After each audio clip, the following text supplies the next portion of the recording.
Presentamos en este sexto informe un panorama de los resultados globales de la investigación, también las últimas revelaciones, las que hemos descubierto en el último tiempo, de las cuales les vamos a dar cuenta, y que amplían mucho la perspectiva del caso y de los responsables del mismo, ¿no? De las ejecuciones extrajudiciales, de la desaparición forzada, de la tortura, del ocultamiento de la verdad y la desviación de la verdad, ¿no?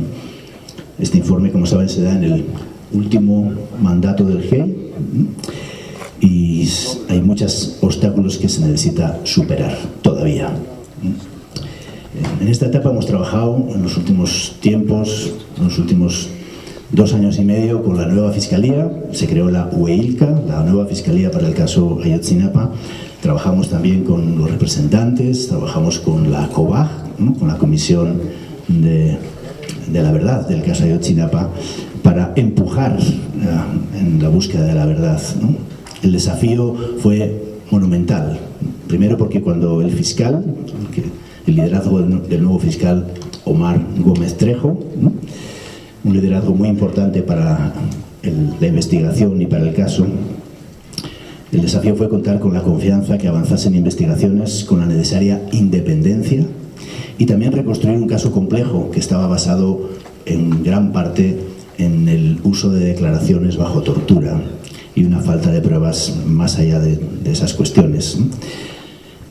Los avances que incluimos en este informe provienen también de esa etapa. Hay cosas que las investigamos juntos y de las cuales vamos a dar cuenta ahora y que en este último tiempo pues hemos trabajado para explotar esa información, para poder proporcionarla de una manera que sea un avance en lo que vamos a hacer. Sobre los hechos, ¿qué trae el informe? ¿Qué es lo que hemos sintetizado y lo que hemos descubierto? Bueno, el informe muestra los distintos niveles de implicación y responsabilidad de todas las corporaciones del Estado en la desaparición de los jóvenes. La policía de Iguala y de Cocula actuaron en el escenario de la calle Juan N. Álvarez, incluyendo el grupo de los bélicos y de Huitzuco y de Iguala en la zona del Palacio de Justicia. Como saben, los 2 lugares en los que se produjeron la detención y desaparición de los jóvenes. Policía estatal y Policía Federal estuvieron en el escenario del Palacio de Justicia mientras estaba sucediendo todo. Policía estatal estuvo en el escenario de la calle Juan N. Álvarez y en la parte del Palacio de Justicia, en los 2 escenarios de la desaparición. Policía ministerial, sobre la cual se ha investigado muy poco, recorrió todas las escenas del crimen esa noche. Y además persiguió a los sobrevivientes del 5º autobús, ¿no? Los persiguió y les trató de detener y disparar, ¿no? La policía de Iguala, la policía de Huichuco, la policía de Tepecuacuilco, junto con el jefe de Guerreros Unidos, participaron en el ataque de los avispones y taxis en la zona de Santa Teresa, a la salida de Iguala. Policías municipales de Iguala y Guerreros Unidos participaron en el segundo ataque que se dio en la calle Juan N. Álvarez 3 horas después de haber empezado el primer ataque. Se dio un segundo ataque.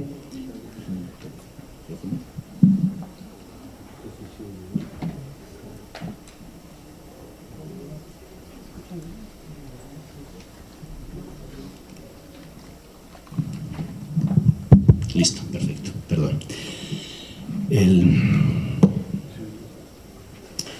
Las policías de Iguala, Huitzuco y Tepecuacuilco, junto con Guerreros Unidos, participaron en el ataque a los avispones. Como saben, hubo ahí una mujer muerta, 2 miembros de los avispones también muertos y numerosos heridos. Policías municipales de Iguala y Guerreros Unidos participaron en ese segundo ataque de la calle Juan N. Álvarez 3 horas después. Como ya hemos dicho varias veces, este ataque duró más de 4 horas en el tiempo, ¿no? Y murieron 2 normalistas y 1 fue herido, entre otros muchos. Un testigo identificó a policías ministeriales en ese segundo ataque también, ¿no? Miembros de estos grupos de Guerreros Unidos llevaron a cabo el retén de Mezcala a la 1 de la mañana en la carretera de Chilpancingo e hirieron de bala a algunas personas. Miembros de Guerreros Unidos, probablemente con apoyo de policías, habrían llevado a cabo tortura y asesinato y mutilaron el rostro de Julio César Mondragón. que apareció más de 8 horas después del último ataque. En las escenas de los dos ataques, de la calle Juan N. Álvarez y del Palacio de Justicia, los dos escenarios donde hubo desaparecidos, estuvieron presentes OBI. OBI es órgano de búsqueda de información, es decir, agentes de soldados, agentes de inteligencia de Sedena y otros militares mientras sucedían los hechos, y un agente del CISEN estuvo presente en la zona de Juan N. Álvarez mientras sucedían los hechos. Todo eso se ha ocultado y se ha mentido y falta mucha información sobre esos hechos. Un último punto tiene que ver con las contradicciones en documentos de Sedena sobre lo que pasó con Julio César Mondragón. Saben que la historia de Julio César Mondragón, el joven normalista que apareció muerto unas horas después, torturado, con múltiples fracturas, sin el rostro. Según un documento de la zona militar 35 de Chilpancingo, el lugar en el que habría aparecido Julio César Mondragón no es el lugar referido de la zona del Andariego en Iguala, ¿no?, la zona industrial, sino sería un lugar llamado Mexcaltepec. Hay un documento de la zona militar 35, se lo voy a leer directamente. No lo hemos querido poner porque tiene las fotografías de Julio César Mondragón, las mismas fotografías que se difundieron en las redes, están en ese documento. El documento dice textualmente así, lo voy a leer. Dice, aparecen dos fotografías, dice, zona militar 35, Estado Mayor, Gaoí, que es una terminología de un tipo de documentos, Gaoí, 27 de septiembre de 2014.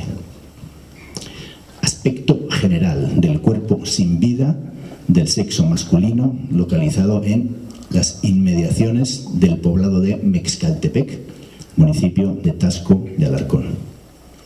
Eso contradice la versión dada hasta ahora sobre la aparición del cuerpo tiempo después. Hay otras dos contradicciones, y con esto termino, sobre los hechos que están desarrollados ampliamente, obviamente, en el informe. Una que tiene que ver que hay un informe del 41 Batallón que dice que fueron ellos los que llegaron temprano en la mañana, a las 8:30 de la mañana, llegaron a la zona del Andariego, no dice esta zona de Mexcaltepec, dice a la zona del Andariego, y encontraron el cuerpo de Julio César Mondragón, y relata cómo se hicieron los hechos, qué tipo de policía llegó para hacer la investigación, etc. Y hay otro documento del 27 Batallón, no del 41 Batallón, sino del 27 Batallón, que es el que ha sido parte de la versión oficial hasta ahora, que dice que Sedena llegó a las 10:30 de la mañana, o sea, 2 horas después, y que fue el 27 Batallón, y relata otras personas que hicieron el levantamiento del cuerpo.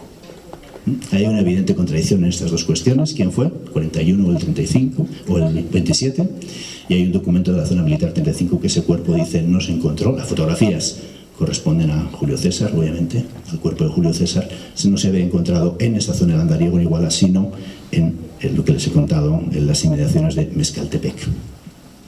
Eso es parte de lo que la Fiscalía tiene que investigar.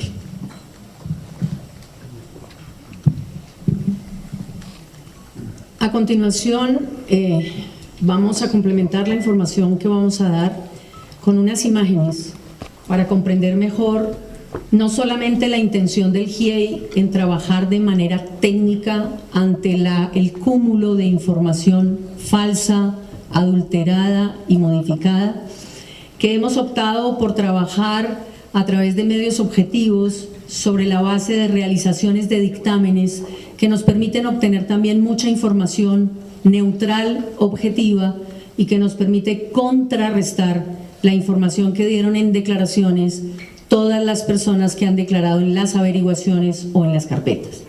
Por esa razón, vamos a iniciar con un elemento fundamental. Al realizar este peritaje a través de un perito experto basado en el tema de la información y de las telecomunicaciones, generamos también una serie de análisis que están reportados en todos los documentos que tienen un registro de 2.700 ingresos al C4.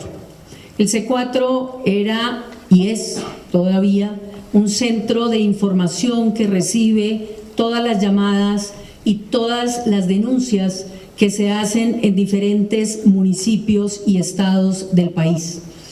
En esa ocasión se hizo un registro de más de 1.000 llamadas al C4, De ahí hemos escogido 500 llamadas para establecer dos elementos fundamentales.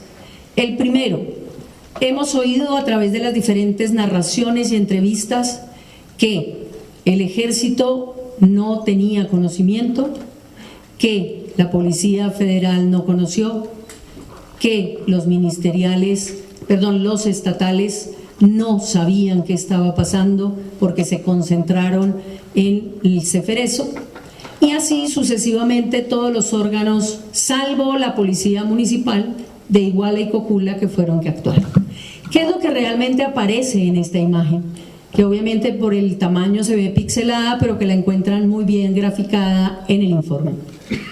Esta imagen en el centro tiene el C4 y la relación de todas las llamadas con todos los actores, que vamos a empezar a mirar cómo fue esa fluidez y esa relación entre llamadas en un periodo que hemos escogido para seleccionar estas 500 llamadas, que es el periodo crítico entre las 8 de la noche del 26 de septiembre y las 6 de la mañana del 27 de septiembre del 2014. La siguiente, por favor.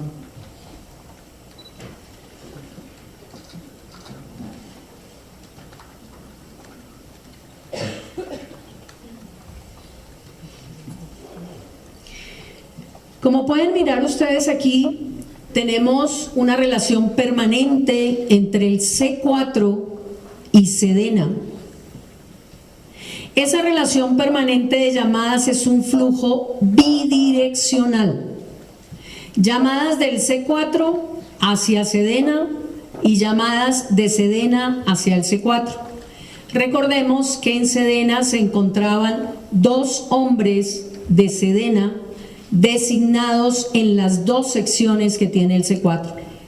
Una de ellas era la que recibía llamadas y otra de ellas era la que manipulaba y manejaba las cámaras que tenían precisamente en Iguala y que fueron direccionadas de manera intencional para que no se viera el paso de las camionetas con los estudiantes. Estas llamadas nos permiten decir categóricamente que hubo comunicación entre el C4 y el CIO, que es una dependencia del Batallón 27, que significa un sistema de información e inteligencia, que está conectado permanentemente recibiendo un flujo de llamadas que fue constante de la comunidad de Iguala, en donde informaban segundo a segundo la alarma por los disparos, por las detenciones, por la violencia y por lo que estaba sucediendo en Iguala. Los registros del C4 están reportados en toda su integridad. Ese C4 está constituido por 3.900 registros y en particular 2.890 del 26 y 27 de septiembre.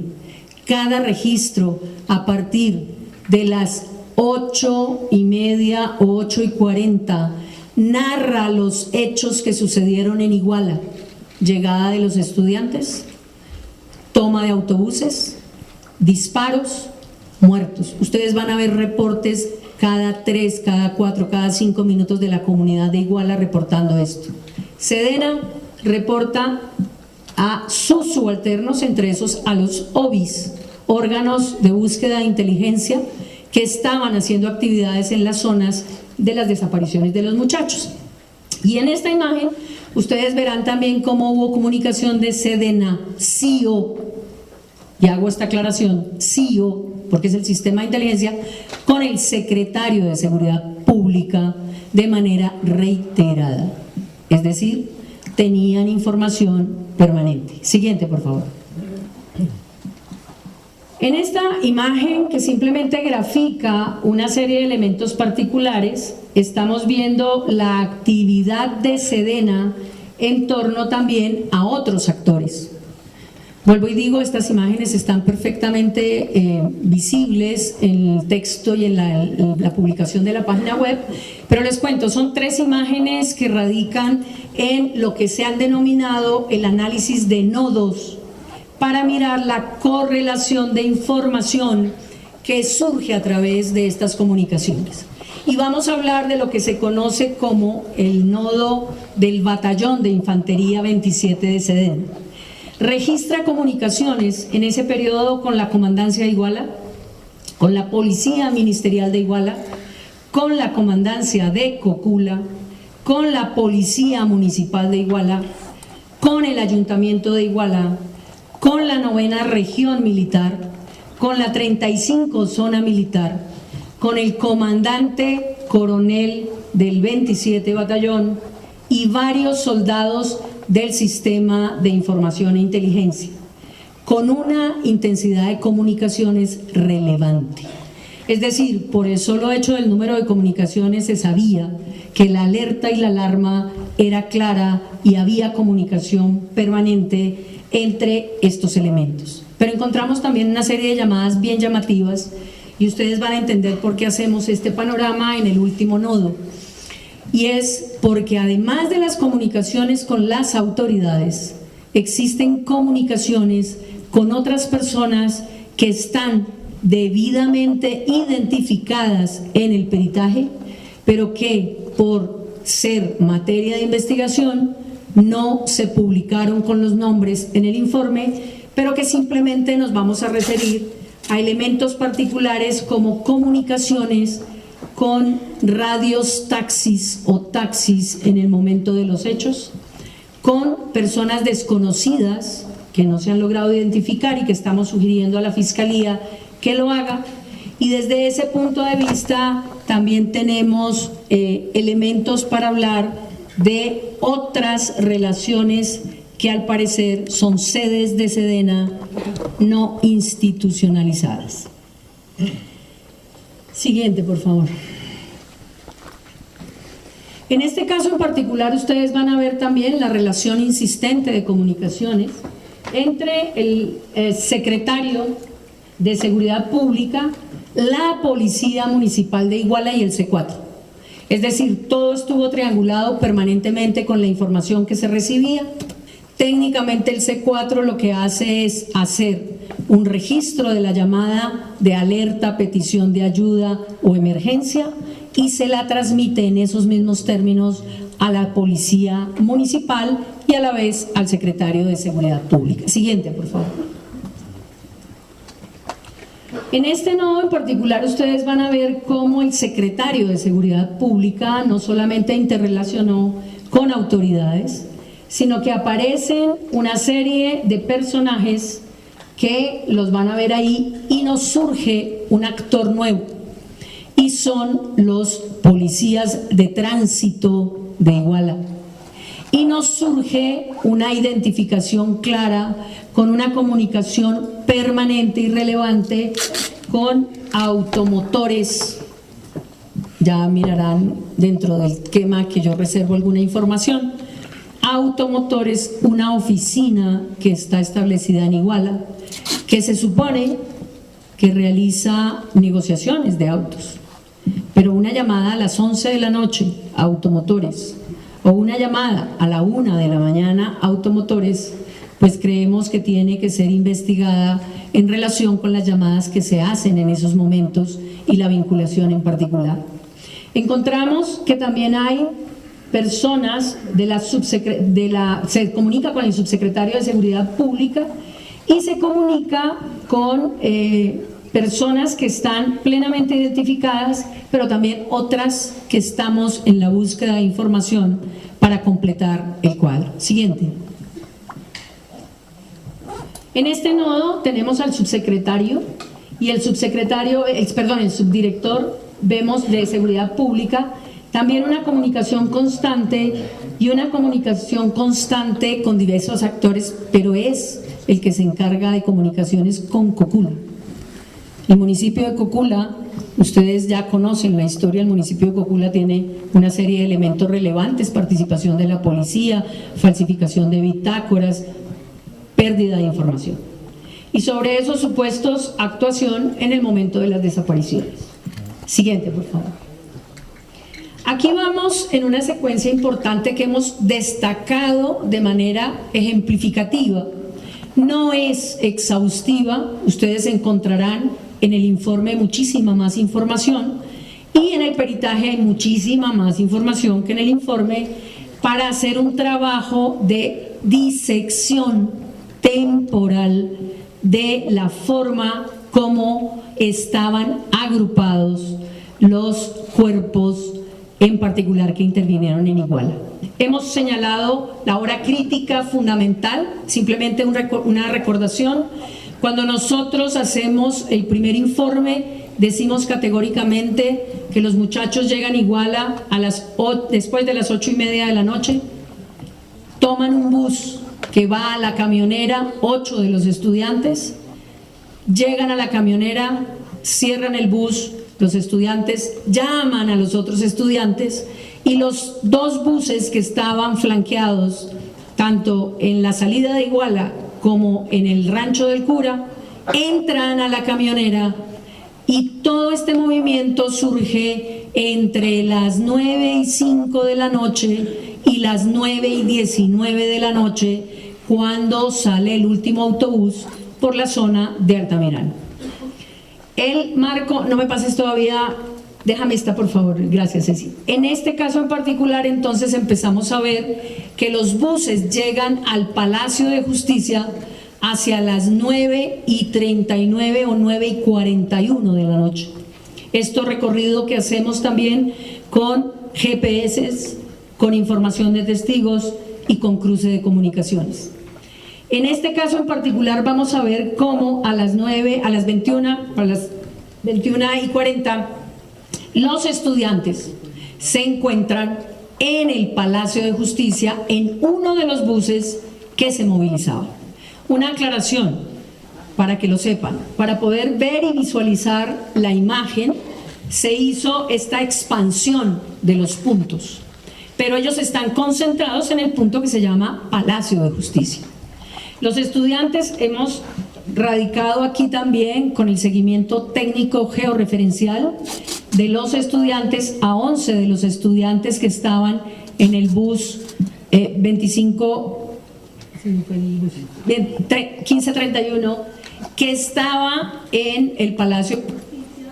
Fueron efectivamente sacados violentamente del bus con gases lacrimógenos, pegándoles, tirados al piso y metidos a las patrullas que fueron desplazadas hacia Chilpancingo y hacia adentro de Iguala.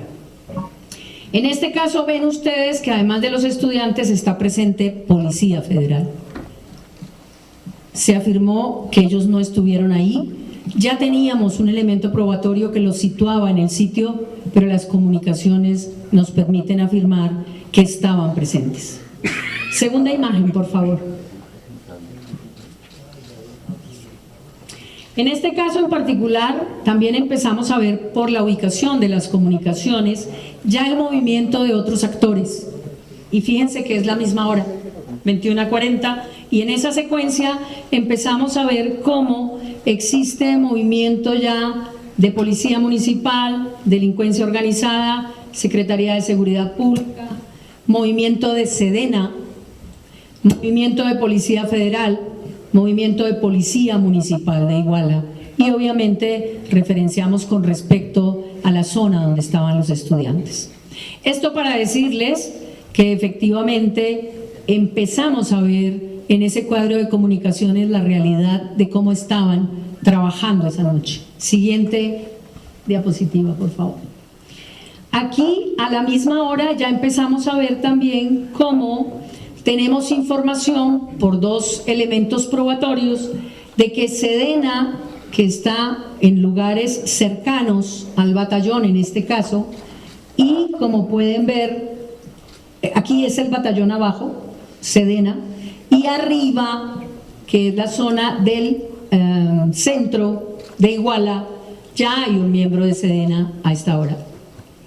Igualmente sabemos que Sedena se movió, y eso te corresponde a ti, pero simplemente lo menciono. Sedena se movió de diferentes maneras y nunca lo sostuvo en las entrevistas. Continuamos con la otra diapositiva.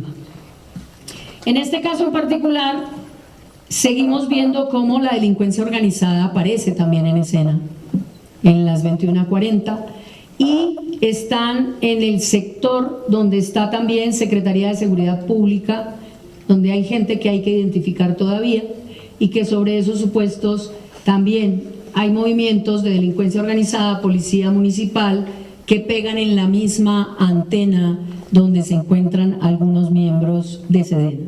Seguimos. Este sigue siendo 22, ya, cambiamos el horario y hemos escogido otro aparte temporal, también determinante, porque después de que bajan a los muchachos, obviamente en ese procedimiento se demoran más o menos 25 minutos, pues este horario es correlativo a la posibilidad de que los estudiantes hubiesen desaparecido y hubiesen sido llevados en las camionetas. Allí entonces empezamos a ver cómo a las 22:10 Policía Municipal está, o sea, nosotros aquí lo que hacemos es generar una serie de cuadros que muestren los actores que hemos ido descubriendo de manera novedosa, porque ya habíamos hablado de las policías municipales de Cocula e Iguala, y en este caso aparece Policía Federal y SEDENA nuevamente en este horario en Palacio de Justicia, cuando se están llevando a los muchachos con dirección desconocida y los muchachos están aún hoy desaparecidos. Siguiente, por favor. 22:30, 22:39, siguiente, por favor. Empezamos a ver cómo aparece en escena la policía de Huitzuco.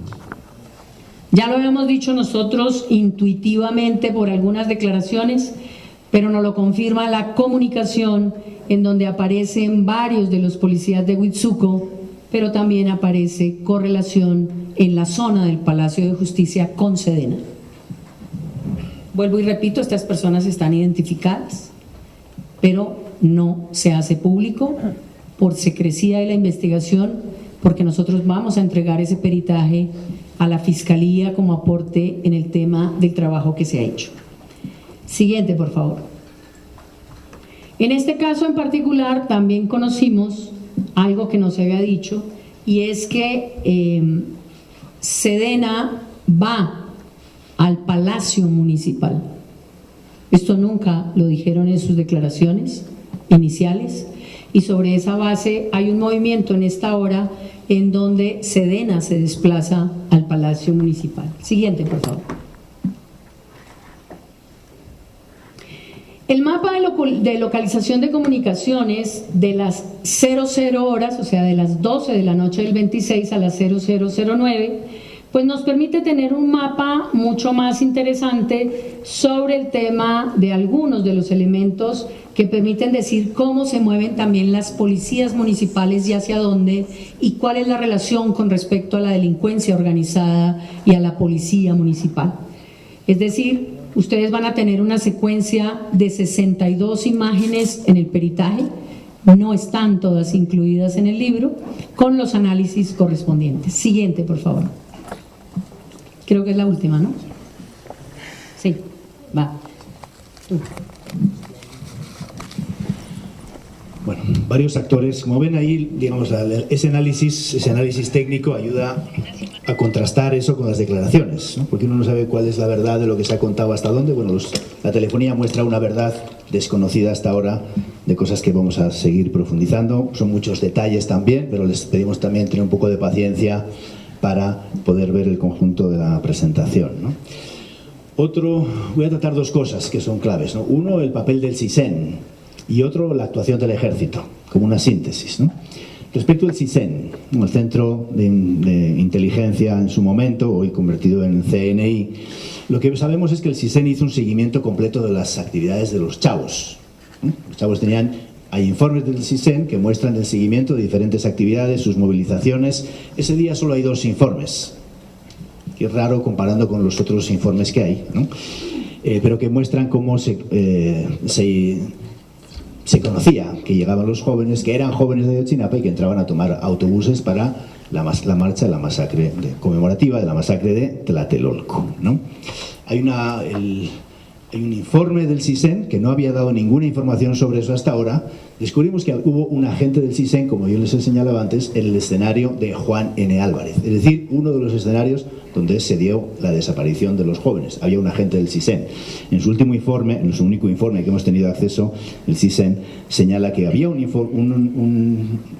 informante, había un agente del CISEN, y dice textualmente: hizo un recorrido a pie en 2 ocasiones, pero los policías municipales lo intimidaron, lo amenazaron, obligándole a retirarse del lugar, porque por lo que de los hechos se reportó solamente eso, y que por su seguridad estaba en imposibilidad de poder cubrir los hechos. Esa es la versión que se nos ha dicho. Un testigo protegido que dio su testimonio al GIE, contrastamos esa información, un testigo protegido que dio su testimonio al GIE identificó a ese agente del CISEN, hasta su nombre, hasta su teléfono, ¿no? Proporcionaremos esos datos hoy mismo a la Fiscalía, que no se retiró por amenazas, que estuvo allá, ¿no? Y que observó lo que se estaba pasando entre el primer ataque y el segundo ataque en la calle Juan N. Álvarez. ¿No es cierto entonces eso? Y también el CISEN ha ocultado su participación en detenciones e interrogatorios, ¿no? Como saben, y hemos hablado en otra ocasión también, el GIEI pudo, a través de la UEILCA, ¿no? Y a través de la COBAG, tener acceso a grabaciones de interrogatorios. En esas grabaciones de interrogatorios aparecen personas conocidas, como ya sabemos y hemos denunciado en otras ocasiones. Aparece Tomás Cerón, aparece un jefe de la Seido, que está ahora mismo detenido. También aparece un agente del CISEN, ¿no? Ese agente del CISEN, que nosotros hemos denunciado en varias ocasiones, está identificado, todavía no ha sido detenido. Era una de las consignaciones que la Fiscalía de Omar había puesto en marcha y no se ha llevado a cabo, ¿no? Sigo con la actuación del Ejército. Sobre la actuación del Ejército hay 2 partes, y voy a explicar una primera, Ángela va a explicar una segunda, ¿no? La primera tiene que ver con los hechos y el tiempo de los hechos. La segunda tiene que ver con lo que ha pasado después, ¿no? Y el acceso a la información de Sedena. Vamos a ver el vídeo después, pero esperamos un poquito. Dejémoslo ahí. Sí. No, en el anterior. Para nosotros hay 2 condiciones que facilitaron que esto se diera. Vamos a poner este vídeo, Ceci, no, al final. En el anterior. Vamos a poner el vídeo al final de la presentación. Hemos paralizado. La actuación del Ejército tiene 3 partes. Una primera parte: ¿cómo fue posible que eso se diera en una ciudad pequeña con 2 batallones de cerca de 600 hombres? ¿Cómo es posible? ¿No? Para nosotros hay 2 cosas que lo explican, 2 condiciones que lo explican. Una primera condición es la colusión con el narcotráfico y la delincuencia organizada de mandos y miembros del 27 Batallón de Iguala, también del 41, con policías, agentes del Estado y autoridades. Es decir, esa colusión con el narcotráfico explica su comportamiento. Sí, para nosotros sí, sin duda. Un segundo factor es la visión contrainsurgente de los jóvenes, ¿no? Hay mucha información en documentos de Sedena que señalan a los jóvenes de ser parte de la guerrilla, de estar infiltrados por la guerrilla, con una visión contrainsurgente, hay que controlar la movilización, la marcha, etcétera, ¿no? Entonces, esa visión contrainsurgente convierte a los jóvenes, estigmatiza a los jóvenes, ¿no? El estigma es una marca moral negativa, que es igual lo que les pase. Es igual lo que le pasa a los ayotzinapos, ¿no? Sin eso probablemente el caso no se hubiera dado, ¿no? Es decir, la colusión con el narcotráfico y una imagen negativa y, digamos, amenazante de los jóvenes están en la base de que esto se hubiera llevado a cabo, ¿no? Hay bastante información, lo van a ver en el informe, que también tenía Sedena, de la colusión de numerosas actividades. No hay ni un solo documento de todos los que hemos revisado, ni uno solo, y esto es para evitar que se tergiverse la información. No hay ni un solo documento de los que hemos analizado que señale que los jóvenes estuvieran coludidos con el narcotráfico. Ni uno solo. Sin embargo, hemos encontrado muchos documentos que señalan en Sedena, el reporte de Sedena, como las autoridades de Tepecuacuilco, Cocula, Iguala, Tasco y otras zonas del país y otros municipios estaban coludidos con el narcotráfico. Tanto presidentes municipales como jefes de policía. Entonces, sobre eso sí hay información. Lo van a ver en el informe, no vamos a explicarles aquí todo eso, pero sobre eso sí hay información, pero no sobre ninguna colusión de los jóvenes con el narcotráfico, que, como saben, fue una hipótesis manejada desde el principio a modo de justificación. Bueno, ¿qué es lo que muestra el análisis de toda esta información a la que hemos tenido acceso de Sedena, especialmente a través de los archivos. Una primera cuestión que muestra es que los militares han ido adecuando las declaraciones, han dado varias declaraciones en diferentes momentos, las declaraciones han ido cambiando en el tiempo. Han ido adecuando las declaraciones según las revelaciones del GIEI, según informes que nosotros hemos presentado. Por ejemplo, después, cuando íbamos a presentar el primer informe, se presentaron antes y se presentaron después, a cambiar declaraciones que se habían dado. Lo que ha habido ahí, entonces, por ejemplo, no se había dicho que habían ido a Barandillas, no se había dicho que hubo, que habían ido, como antes señaló Ángela, al Palacio Municipal.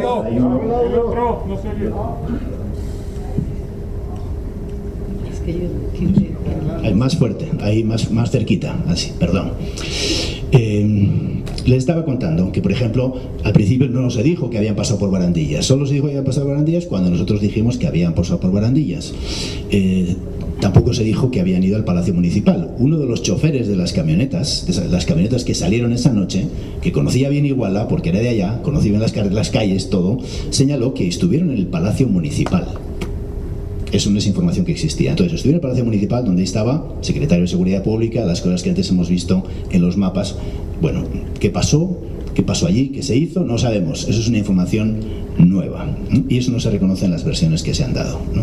Entonces, las informaciones se han ido adecuando de investigación, ¿no? Algunas hasta hace muy poco han ido cambiando en el tiempo, ¿no? Y sabemos que hubo 2 OVIs más de los que reconocidos. Hubo 2 más. 2 OVIs que estaban transmitiendo lo que estaba pasando, como antes se ha visto en algunas de las diapositivas. Hubo un miembro de Sedena que estaba en la zona cercana a Barandillas, después en la zona cercana al Palacio Municipal. Sobre eso no hay ninguna información. Y tenemos información de un testigo que vio otro OVI, al que se conocía ya de antes, en la zona del Palacio del Juan N. Álvarez. Ahí hay una historia de que el OVI que iba a ir para allá se fue a su casa a dormir. No es verdad. No se fue a su casa a dormir. Está identificado. Hay testigos que lo vieron en el lugar.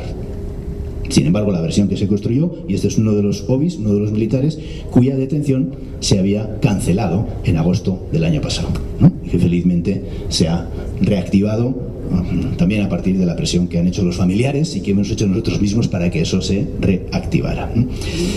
¿Qué muestra la revisión de la documentación de los documentos de Sedena? Esos documentos que se llaman FA, se lo digo porque lo van a ver referido en el texto, y que se llaman CRFI, muestra el nivel de coordinación que había entre el 27 Batallón, la Zona Militar 35, la 9ª Región Militar, DN1, Ciudad de México, S2, Ciudad de México. Es decir, todos estos documentos que nosotros saben que llevamos tiempo pidiendo, que no se nos han dado, tienen la referencia de a quién se enviaban. Se enviaban a todas estas partes de Sedena. No eran documentos que se quedaban en el 27 Batallón o que se quedaban en la Zona Militar 35, sino que había un conocimiento de todas esas cuestiones. Por eso nosotros decimos no es posible la información sobre todas, que no haya información sobre todas estas cuestiones. Sedena, los mandos del 27 Batallón y del 41 Batallón y de Apasta tenían una colusión con el narcotráfico. Lo sabemos por las escuchas de Chicago y por informaciones que algunos miembros de la delincuencia organizada han proporcionado. Sin embargo, Sedena niega tener información sobre lo sucedido en monitoreos y seguimientos telefónicos de investigaciones que sí llevaron a cabo. Tenemos las pruebas de que sí llevaron a cabo interceptaciones, monitoreo de comunicaciones, transcripción de comunicaciones, que hablan sobre los hechos, pero que también hablan sobre el posible destino de los jóvenes. Vamos a ver después un documento de esos, para dar una muestra de lo que estamos hablando, ¿no? Nosotros descubrimos esas conversaciones 7 años después de los hechos. Esas conversaciones nunca se pusieron a disposición de la investigación, nunca estuvieron en la investigación, solamente cuando se descubrieron los archivos aparecieron, ¿no? Por petición del GIEI, por orden del presidente de Abril, pues logramos poder tener acceso a parte de esa información. Sin embargo, y esto lo hemos dicho en varias ocasiones y lo reiteramos de una forma muy fehaciente hoy, ¿no? El acceso a la información ha sido parcial, ¿no? Y sobre otra parte de ella se sigue ocultando la información, ¿no? Las respuestas de las que luego va a hablar Ángela muestran cómo se sigue mintiendo. sobre la ausencia de información en Sedena sobre lo que pasó o sobre documentos que tuvieron sobre el posible destino de los normalistas y qué se hizo con eso. No hay un cumplimiento de las órdenes ni consecuencias conocidas por esa falta de cumplimiento.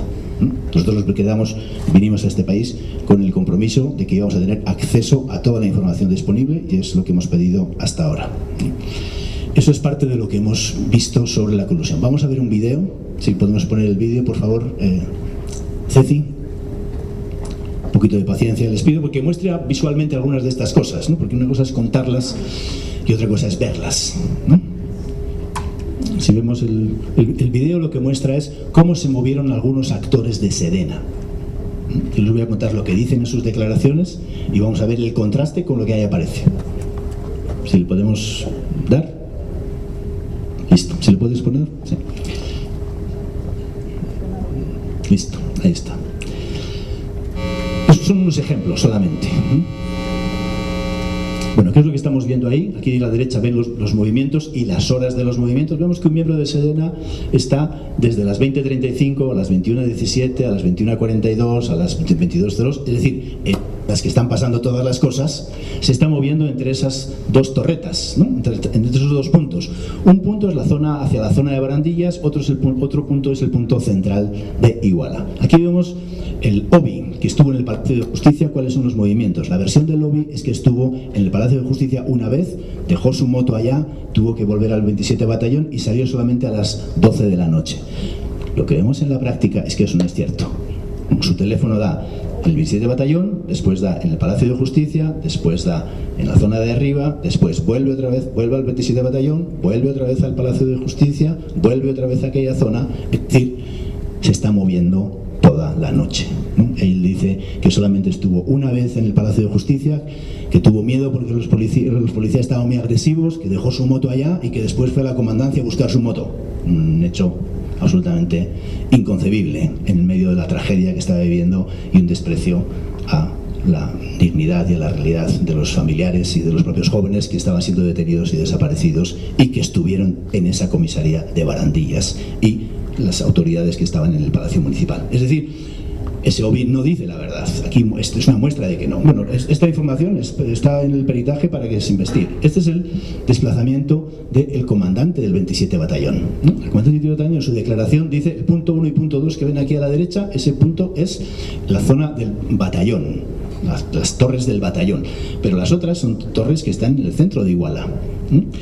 Supuestamente su declaración siempre ha dicho que no salió del batallón, se permaneció allí toda la noche, ordenó después, pero han visto ahí cómo salió varias veces del batallón hacia la zona central de Iguala, hacia el zona del Palacio Municipal de Iguala. ¿Qué hizo?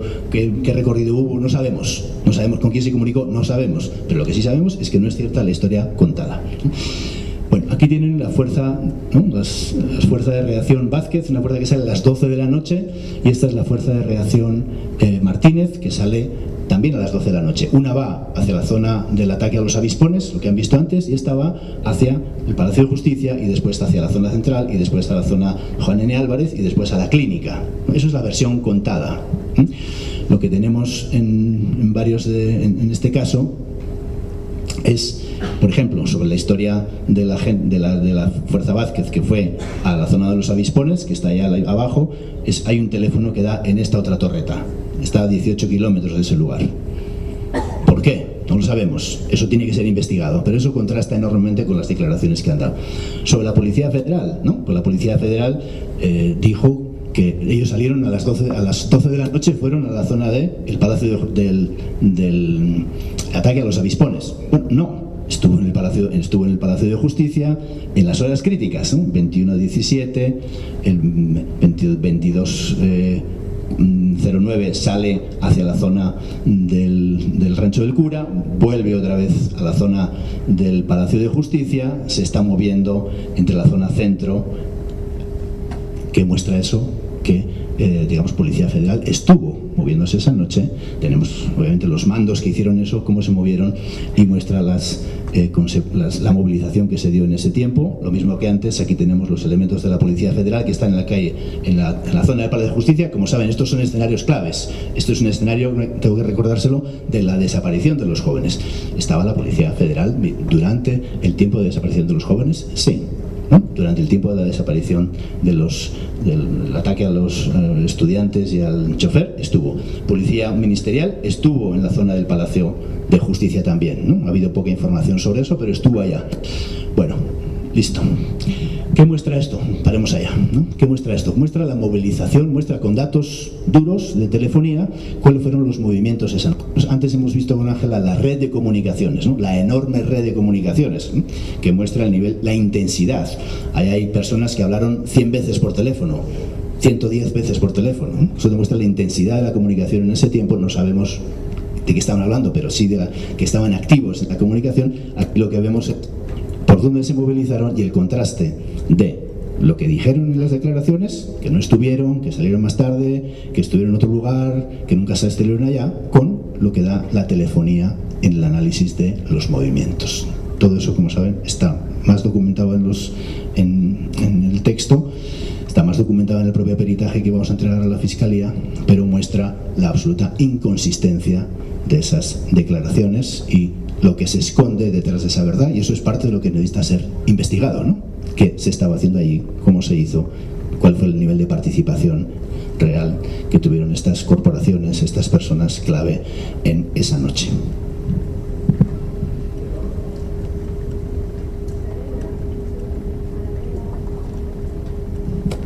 Presenta 8 negativas en varios de los puntos que son importantes resaltar. En varios de los puntos que son importantes resaltar y que se refieren a la información que se recibía a través de los monitoreos técnicos, que significa simplemente el seguimiento de las conversaciones que tenían en ese momento como objetivo las fuerzas de SEDENA y todos los organismos de seguridad. En este caso en particular SEDENA, y por eso hemos insistido tanto en el tema de la negativa con la información de los CRFI, los famosos documentos del Centro Regional de Fusión de Inteligencia, que nos pusimos a la tarea de verificar desde cuándo existe el Centro de Fusión de Inteligencia, porque nos han negado la existencia de este centro y nos han dicho que solo empezó a partir del 2015. Pues en sus propios documentos, este centro funciona en el 27 Batallón desde marzo con plena actividad del 2014, dirigido por SEDENA, y desde este punto de vista no solamente han negado insistentemente esto hecho, sino que bajo el análisis de sus propios documentos están demostrando las mentiras que están plasmando en estos informes que nos están entregando. Ellos negaban la realización de estos monitoreos, pues hemos encontrado por lo menos 16 documentos que hacen la relación de estas comunicaciones. Tenemos una persona que nos afirma haber estado siguiendo a muchas de estas personas y que sobre estos supuestos los informes y los reportes existen. Se nos respondió que no hay más información y que no se encontró nada más en los archivos. Tenemos información de que esos archivos existen y fueron movidos en agosto del 2022 a otro lugar. Una cuarta cuestión en el tema de SEDENA es que a raíz de que cada documento tiene identificaciones plenas del lugar de origen, lugar de destino, pero también de autores, hemos pedido que nos identifiquen quiénes realizaron esos monitoreos técnicos, y SEDENA nos ha contestado que es imposible identificar a los miembros que reposan dentro de los mismos documentos de ellos. El otro punto que tendremos que resaltar es que habiendo obtenido documentos por parte de las revisiones que hicimos durante muchos días y durante muchos meses en los diferentes archivos de SEDENA, encontramos documentos que pasamos directamente con la COVAC y el GIEI a la OEILCA, o sea, la unidad de la Fiscalía. La OEILCA pedía que se certificara ese documento y se enviara nuevamente por SEDENA, y la respuesta de SEDENA es que ese documento no existe, habiendo sido entregado a la COVAC y a el GIEI. El último punto para resaltar en este tema es que efectivamente han negado incluso la existencia de dependencias a unidades militares que son relacionadas con inteligencia y que han tratado de cambiar las definiciones de sus siglas. En uno de los documentos aparece en un margen izquierdo CMI, que significa Centro Militar de Inteligencia, y nos han contestado bajo rúbrica pública que CMI significa es contenido mediático de información.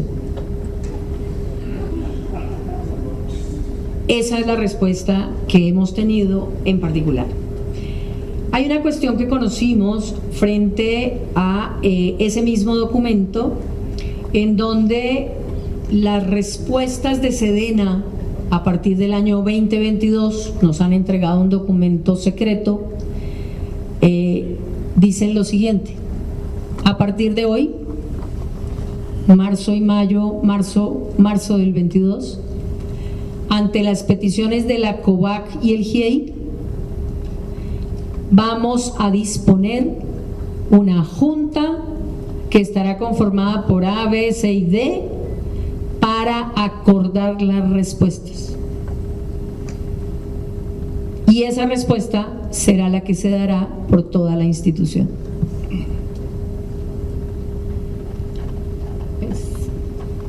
Ceci, ¿me puedes poner el PowerPoint, por favor? Ah, ya está, qué pena. Estábamos hablando de el tema del análisis de los monitoreos técnicos. Este documento, que poco se ve, pero que yo les voy a contar qué dice, y para efectos de que lo tienen en el libro registrado y en la fórmula de la web registrado, es un acuerdo 030-281 de la Jefatura del Estado Mayor de Defensa Nacional del 6 de octubre del 2014, Subjefatura Inteligencia CMI. Información relevante. Derivado del seguimiento a la organización delictiva, los GU, se obtuvo la siguiente información. 26 de septiembre del 2014. FSB, segundo comandante de la Policía Municipal de Iguala, informó a Gilberto, alias El Gil, jefe regional de dicha organización delictiva, que la gente que había entrado a Iguala era de Ayotzinapa. Estaban trasladándose encapuchados y tenían 17 detenidos, de los cuales no informó. Al respecto, Gil le ordenó que trasladara a los detenidos a la brecha de los Lobos por el camino a Pueblo Viejo y le dijera a FF Felipe Flores, director de Seguridad Pública, que avisara a su compadre, entre paréntesis, se desconoce, que los detuviera a las afueras de Mezcala, pues ya les tenía preparada una emboscada. 4 de octubre del 2014. Emiliano Alejandro Benítez Palacio, alias Cholo Palacio, jefe de la plaza en Iguala, comentó con Ramón, posible, entre paréntesis, posible autoridad de Tepecuacuilco, lo siguiente: que ya localizaron las fosas del Gil, que posiblemente algún policía de los detenidos informó sobre el lugar. Comentan la posibilidad de un arreglo entre el gobierno estatal y el Gil, ya que el 3 de octubre el ministerial le pidió a Ramón línea con Gil para que soltara 10 estudiantes y calmara un poco la tensión.